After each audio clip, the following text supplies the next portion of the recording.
Hey guys, Mrhappy here, and today I'm going to be bringing you my second job guide for patch 2.1, which is going to be on the Warrior. It's my preferred job to play between the two tanks, and thus I figure I'll write a guide on it. While I have no experience in Coil with Warrior, I have had experience tanking all other content in the game and am drawing conclusions based on that. We'll be covering simple things such as tanking single target mobs, AoE tanking, cooldown usage, tank swapping, and more. I'll be sure to include timestamps in the description below in case there is one part in particular you want to see. So in 2.1, Warrior has seen quite a few changes and has risen to higher popularity due to that. While I love the job in 2.0, it was most fun to play once you got some gear, and before that it could be really tough on newcomers when they first hit 50. With some changes to their abilities being quite substantial, I feel like it would be best to cover the most important changes to Warrior before going into the guide itself. So first, let's look at the changes to Defiance and Wrath, which are arguably the two biggest changes. Defiance now not only generates more enmity than it did before, but it had Wrath's healing receives component built into it, now giving warriors a static plus 20% healing received regardless of how many Wrath stacks you have. This frees up warrior to use their Wrath stacks far more often. The abilities that actually use Wrath also saw some significant changes. Inner Beast had its healing component reduced to 100% of the damage it deals, but it now additionally grants a 20% damage reduction buff for 6 seconds after it hits. Steel Cyclone had an enmity modifier added to it, making it awesome for AoE tanking, and Unchained had its cooldown reduced significantly, down to only 2 minutes. Many of Marauder's abilities saw changes to also help the warrior cope with several different tanking situations. Vengeance now additionally grants 30% damage reduction for its duration. Thrill of Battle had its maximum HP it provides last 20 seconds, and Overpower had its enmity increased. More impressive are the changes to Storm's Path, which now places a debuff on the target, reducing the damage they deal by 10% for 20 seconds. The Warrior Stun, Brutal Swing, had its cooldown reduced to only 20 seconds, and Mercy Stroke had its cooldown brought down to only 40 seconds. Holmgang had its range increased to 6 yalms. It now pulls opponents closer as well, and even prevents the warrior from dying while it is active. For the 6 seconds you and your opponent are locked in place, it ensures your HP will never fall below 1. You still need healing though, but it does technically prevent death. And to top it all off, Storm's Path and Storm's Eye had their TP cost reduced down to 60. Whew, that's a lot of changes. Got all that? Well, in case you're having trouble with that, check out the patch notes in the description below, press Ctrl plus F at the same time, type Warrior, and scroll through until you find the list of changes. It's a bit more formal.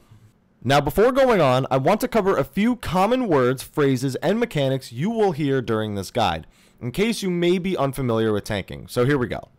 1. Enmity, a number used to indicate who an enemy is attacking. The person possessing the highest amount of enmity will be the primary target for attack. While this does include most attacks, some attacks may target members in your party regardless of enmity.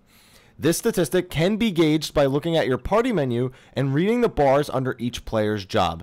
It can also be estimated by looking at the enmity list. I am colorblind, so I don't even want to guess what's going on here. I know if it's blinking red, you have aggro, but in my opinion, the bars are the best way to go. Defensive cooldown, an ability you can use to protect yourself from oncoming damage. This can include a maximum HP increase, increased defense, or reduced damage taken. If it stops damage, keeps you alive, it's defensive.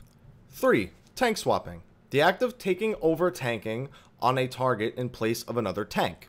This is usually caused by attacks an enemy may use that reduce defense or increase their target's damage taken. This will be used often, so we'll have its own section of the guide. Defiance grants the warrior a buff to their maximum HP, healing received, and enmity generated while reducing the damage they deal until the warrior dies or turns the buff off manually. Also, allows for stacks of the buff Wrath to be generated.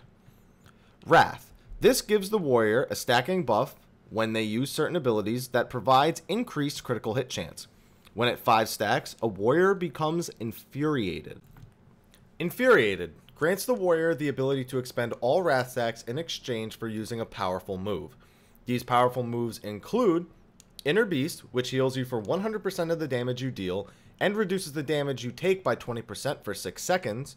Steel Cyclone, which deals high AoE damage around the warrior and generates high enmity. And Unchained, which removes the damage done reduction of Defiance for a short time. There's also a skill called Infuriate, which grants you 5 stacks of Wrath immediately, with only a 60-second cooldown. Make sure you know these terms well, as you will hear them quite a bit during this guide. So with that out of the way, let's move on. So first, let's talk about single target rotations and generating enmity on a single target. This is something you really want to know for fights where you'll, at any given point, be tanking a single large enemy. Now, of course, on a pull, it is most common that you will open with 1, maybe 2 tomahawks, depending on if you need to drag the boss to a specific location or if you just want a burst of enmity at the start while you run towards them. Once in melee range with the boss, and the boss has its location settled, you have some very straightforward tools for dealing with enmity. You have your enmity generation combo, which is Heavy Swing into Skull Sunder into Butcher's Block, and then you have 2 combos that can go off of Maim, which we will call Maim combos. Heavy Swing into Maim into Storm's Eye, or Heavy Swing into Maim into Storm's Path. How you use these abilities is greatly influenced by the type of team you have and the jobs of the other players you are playing with.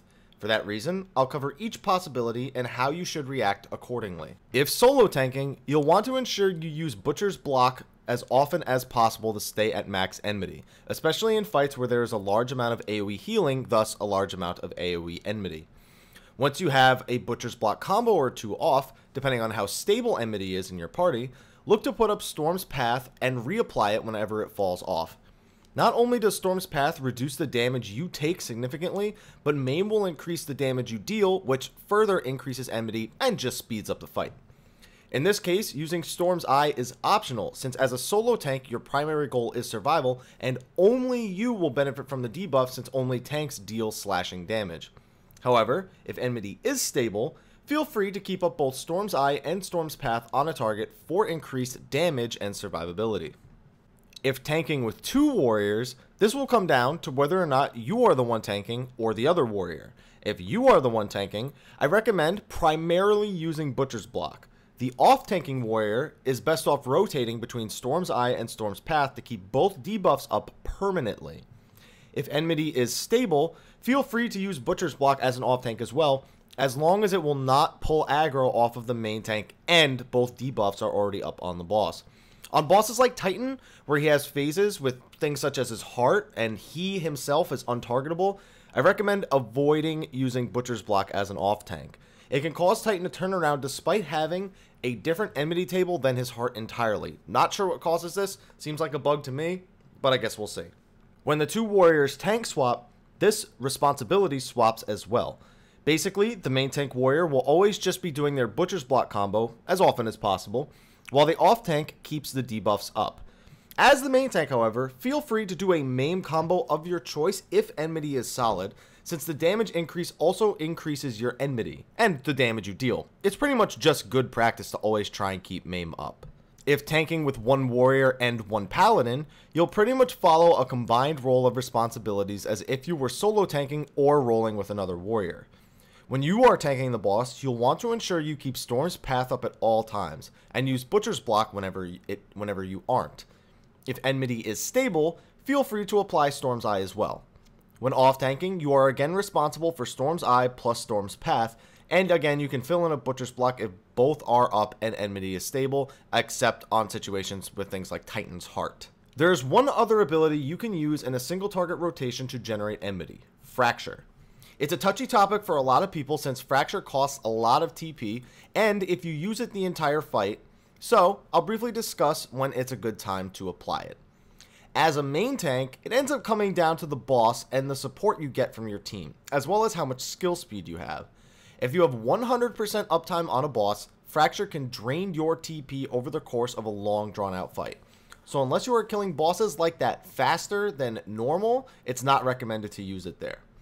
On the other hand, bosses like Garuda, Ifrit, and Titan, who constantly jump out of your attack range for long periods of time, are far more forgiving to use Fracture on. You'll usually generate the TP back from a Fracture during these fights fairly quickly. Also, dots still tick when a boss is untargetable, so using Fracture just before these bosses jump is usually the most effective way to integrate it. So, let's break it down. Basically, if you're overgeared for a fight and it's going faster than it should, Fracture's okay. If a boss jumps a lot, Fracture is okay. If a boss stays still and you just beat on it, losing TP the entire time, Fracture is not okay. And that's all there really is to generating good enmity on a single target. So now, let's talk about AoE enmity, since this did change quite a bit since patch 2.0. Warriors used to use Flash far more often since its enmity generation was good, it didn't cost TP, and you didn't need enemies to be in front of you for it to hit. While you can still use Flash, it's not a bad spell by any means, both of your AoE tools have now become far more reliable. Overpower had its animation and enmity levels improved, so you don't have to use it nearly as often for it to have the same effect as it did before. Steel Cyclone saw enmity increases as well and cost 5 Wrath stacks instead of TP, so using it can give you a much needed break on TP consumption. So you have a few options for AoE tanking, depending on what kind of pull it is. On basic pulls where you're tanking only 2 enemies, just use Overpower once, maybe twice depending on your gear, and then rotate between the two doing single target combos, throwing in a Steel Cyclone if you have Wrath to spare. If on 3 or more enemies and your party is killing them one at a time, 2 or 3 Overpowers plus a Steel Cyclone should set you up for success. If you and your team are simply AoE killing everything, you can usually just do the same thing, since if you use Overpower too much, it'll drain your TP and slow down the overall run. To help with this further, once you have enmity, it helps to do a main combo of your choice before resuming to use Overpower or Steel Cyclone, since the damage increase helps killing speed and enmity. Keep in mind, these are general rules of thumb, but it will feel different depending on your gear level. DPS who strongly outgeared you may be able to pull aggro off you if you don't spam Overpower and Steel Cyclone, so always keep an eye on your enmity gauge. Also, if you are a bit nervous about oncoming damage, you can opt to use Inner Beast instead of Steel Cyclone to ensure survivability in an AoE situation. Now, while we've covered the basics of holding enmity, Warrior still has a lot of other abilities to keep track of. The first bunch we'll talk about are your infuriated abilities we mentioned before, Inner Beast, Steel Cyclone, and Unchained. Unchained is your basic offensive cooldown. Pop it when you need to deal more damage, whether that be because you need extra enmity, you need to kill an enemy faster, or simply, you don't need it for either of those reasons and it's just going to go unused anyway. Some notably good times to pop it are during the Heart phase on Titan, Wyverns during Hydra, Mini Nodes in turn 2, Dreadnoughts in turn 4, and Asclepius in turn 5. You want to ensure that your target will be alive for most of the duration, so things that die in under 5 seconds are generally not good uses, unless you have no other plans for it. Of course, you can use the ability more than once per fight, so if you get your timing down, you can make great use of it across an entire fight. With Inner Beast changes, it's actually best to use it preemptively now before big attacks to reduce damage, the healing component just being an added bonus if you're not at max HP. This includes things like Titan's Mountain Buster, Garuda Extreme's Wicked Wheel, or Twin Tanya's Death Sentence. If a fight possesses no predictable form of burst damage and instead opts for consistent damage, such as turn 2, using it regularly helps relieve healers. In the case of turn 2 though, once you start getting a few stacks of the buff, if your off tank is not tank swapping with you, it's best to use it at those times. And Steel Cyclone can be used to both gain AoE threat on enemies or to just AoE mow down monsters such as Plumes during Garuda Hard and Extreme mode. And for Extreme, that's assuming you don't hit the Spiny Plume. Bad things happen when you hit a Spiny Plume with Steel Cyclone. Warriors also possess a wide variety of offensive and defensive cooldowns. Berserk is best used in similar situations as Unchained, and in fact works very well when paired with Unchained. It has a shorter cooldown though, so it's going to be available more often. However, since it does prevent you from doing a physical weapon skill for 5 seconds after it has worn off, don't use it when you know you'll need to act soon. For example, if you are pacified when a tank swap is required, it may be difficult to properly pull off the tank swap since you can't access any abilities. Mercy Stroke is also a good offensive cooldown. It does a few hundred damage burst every 40 seconds once the boss falls below 20% HP. And rarely do people ever actually use it for its healing component, so expect to use it whenever it's available on bosses that are under 20%. And finally, you have Brutal Swing. While its utility is what is used for most, its stun, you'll find that a lot of enemies can't be stunned.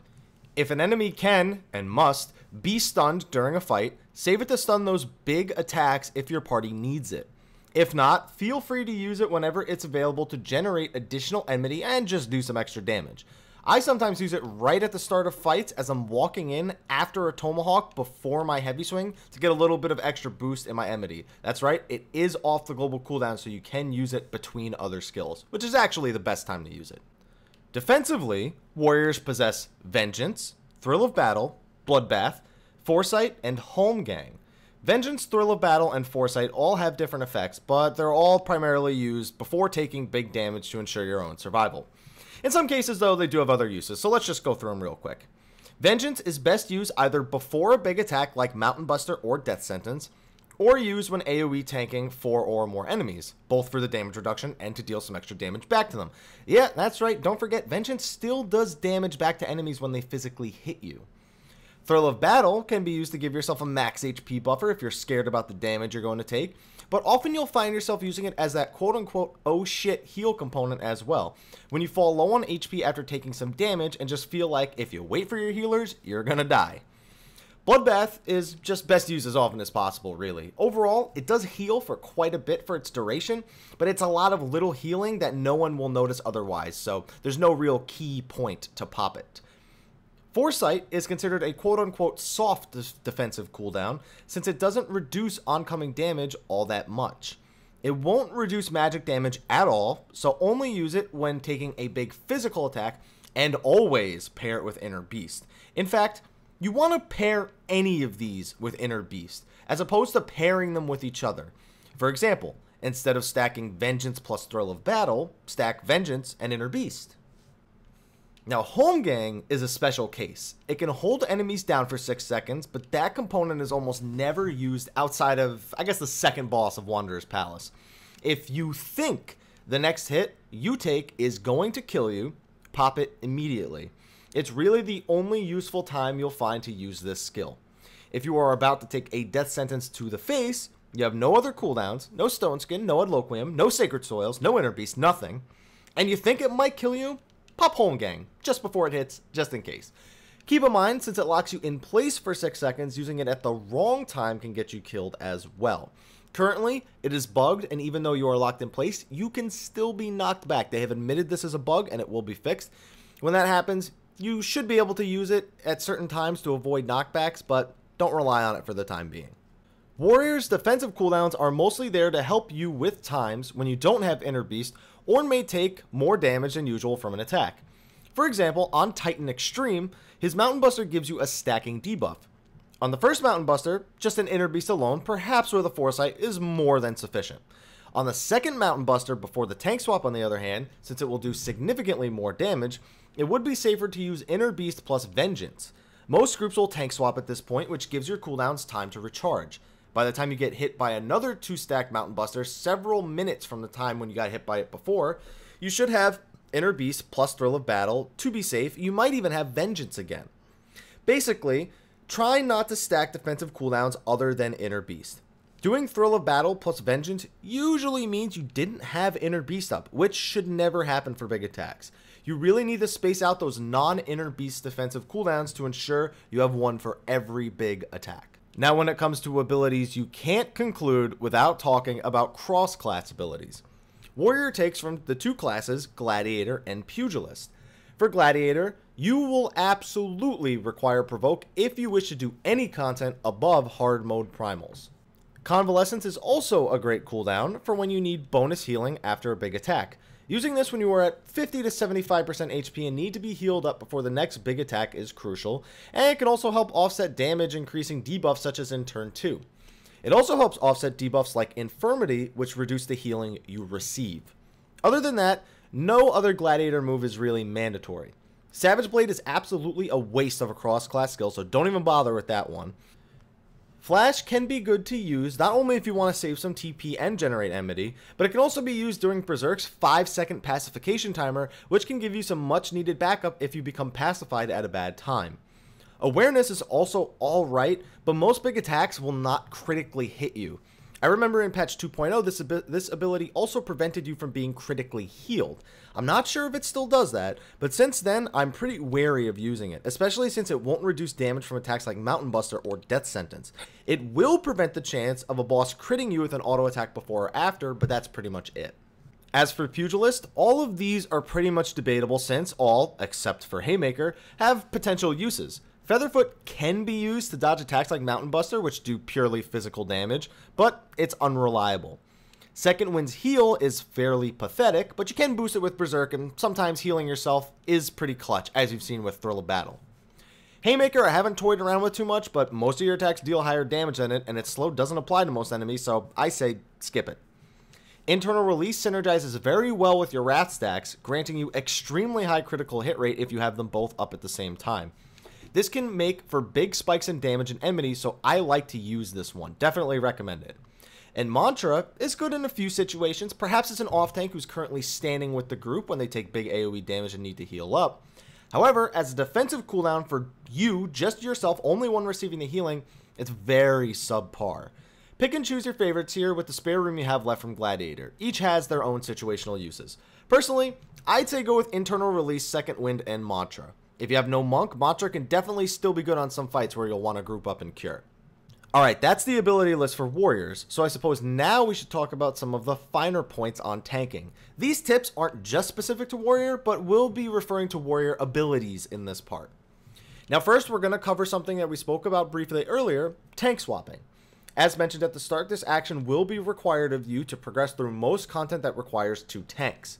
Some fights may not require tank swaps, but for the ones that do, expect to need to know how to do this. And in order to even perform a tank swap, you'll absolutely need to pick up Provoke, the level 22 Gladiator ability. Provoke works in an odd way that will take some getting used to. When you provoke, it matches your enmity to that of the highest enmity on the target it was used on, and then adds 1. For example, and we're just using random numbers here just so you know, if you had 0 enmity on Titan, and the tank has 10,000 enmity on Titan, and you provoke Titan, you will now have 10,001 enmity just barely above the old tank. In order to secure your enmity and your place as his target, it's best to have a hard-hitting move ready to boost you up enmity-wise. For this reason, you want to prepare a Skull Sunder or Butcher's Block for when the tank swap happens. That way, you can provoke the target as you run in front of it, and hit him with the comboed skill in order to ensure the other tank doesn't accidentally pull aggro back onto him. Do your best to ensure the boss doesn't move out of position when you do this. Also, ensure you are already on a side of the boss that is safe when you provoke, as to not chance the boss turning and cleaving your party as you move into position. Basically, don't provoke from halfway across the room. Make sure you're in melee range of the boss so he doesn't move out. Move out of his current location if it's an important one. And definitely make sure that you're not standing next to them when he actually turns, because he could cleave your entire party. Unless, of course, that's part of your strategy, but maybe they'll make bosses like that in the future. When your off tank is preparing to provoke a boss off of you, you should immediately stop attacking the boss to ensure auto attacks don't throw off the swap.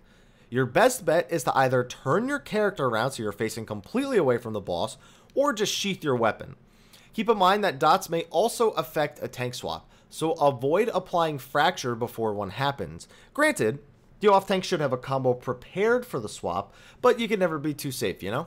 Tip number 2. Always be ready to dodge attacks. This seems self-explanatory, but if a move has a big red cone in front of the boss, you either need to avoid it or stun it depending on the boss.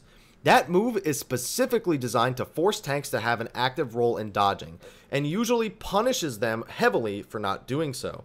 This can be with large bursts of damage, negative effects such as stuns or healing reductions, or even knockbacks which can put you out of position. Keep in mind, not all attacks are given this conal red indicator, such as the second boss in Orenvale or Garuda Slipstream. These type of attacks will require attention to the boss's casting bar and will usually take more practice to understand completely. Also, after you dodge these attacks, be sure to move back to the spot where you were standing originally. This is mostly a courtesy to your damage dealers who have positional requirements. It keeps them in a comfortable situation so that they can deal the best damage possible. Tip number 3. Don't press sprint. unless it's really desperate, just don't touch it. Alright, this guide is getting pretty long, as I thought it might, so let's cover the last couple of topics before we finish off real quick. The first is where you put your 30 stats from level in the 50. Very common question. The only two real opinions are strength and vit. Nobody really pays attention to dex for the increased parry rate, and where you put them is largely dependent on the content you are doing. I've had no problems surviving extreme mode primals with 30 strength, but I am quite overgeared for these fights, so generally I'd recommend putting most, if not all points, into vitality, especially as you're first learning the job. It gives you an extra buffer of HP in a tight spot, as well as synergizes with Defiance and Thrill of Battle's HP buff. Don't get me wrong, strength can give you more enmity, more damage, and might even break a parry tier, which will help you with mitigation, but it's not as safe as the HP buffer from vitality. If you choose to do so, you can split the points up as well, though unless you overgear the content you are attempting, 30 vitality is the absolute safest route you can take. As for best in slot gear, it's largely a matter of preference and order you get the gear in. On gear, defense and magic defense is hands down the most important stats, followed by making sure you reach your accuracy cap inside of Coil, which is 481 just for the snakes in turn 5, it's usually 475 for everything else.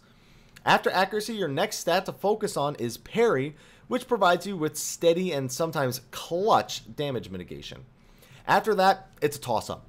I like to get a lot of skill speed on my warrior to prepare my inner beast stacks quicker, but most fights are designed so that you don't have to have your inner beasts, or you don't have to have additional skill speed to get those inner beasts up in time. Critical hit rate and determination help you generate more enmity and damage, and that's pretty much all they are good for, but that's very useful. My personal preference is strength, vitality, defense, magic defense, and weapon damage all are equally important stats, and they will all naturally upgrade with each other. Then, focus on getting the 481 accuracy inside of Coil. Outside of Coil, you don't need this much accuracy. Then, focus on parry. Parry is the best defensive stat you can actually get on gear next to defense and magic defense. Then, it's really a toss-up, but for me, I like to get skill speed over critical hit rate over determination. Some sets may have better damage and enmity, some sets may pump out skills faster, but the bottom line is just get the full item level 90 and have enough accuracy for Coil. Outside of Coil, tone down how much accuracy you have if you have spare gear that you might not use inside of Coil, and pump more into your other stats. I won't be attaching a quote-unquote best in slot list to this video, mainly because of the high importance of just wearing the highest item level gear possible over actually weighing the individual stats. Whatever falls into your hands first, use it if it won't prevent you from hitting your opponents. In case you're wondering, in terms of critical hit rate versus skill speed versus determination, and in terms of just damage output, 8 skill speed is approximately equivalent to 8 critical hit rate, which is approximately equivalent to 5 determination. So they're all very much equal, but critical hit rate, you already get a lot of that, so getting even more just makes it even better. Skill speed lets you pump out those skills quicker, and determination just overall increases the damage you do. So it's pick and choose, basically. As long as you have high defense, high magic defense, you should be okay. Oh, and I almost forgot, food. You have quite a few options here. F steaks are good for skill speed warriors who need a bit of accuracy, or sauteed coil if you have the money. If you're really struggling for accuracy in Coil, stuffed cabbage can also be a solid choice. However, most tanks will usually go with Lanosian toast or finger sandwiches to get a big boost in parry, as well as fill in some of the accuracy they might be missing. Okay, sorry for such a long guide, but when it comes to tanking, there's just a lot that players need to be conscious of. Don't let the length of the guide fool you. A lot of this stuff will just come naturally with experience, so stick with it and I'm sure you'll learn easily enough. Anyway guys, thanks for watching. Hopefully you enjoyed the video. If you did, please like, favorite, subscribe, and share for more Final Fantasy information, videos, guides, all that fun stuff. Also be sure to follow me on Facebook, Twitter, and Twitch. You can ask me questions, find out when I'm streaming, find out when I'm posting new videos, and just have a good time. But anyway guys, thanks for watching, and until next time, take care.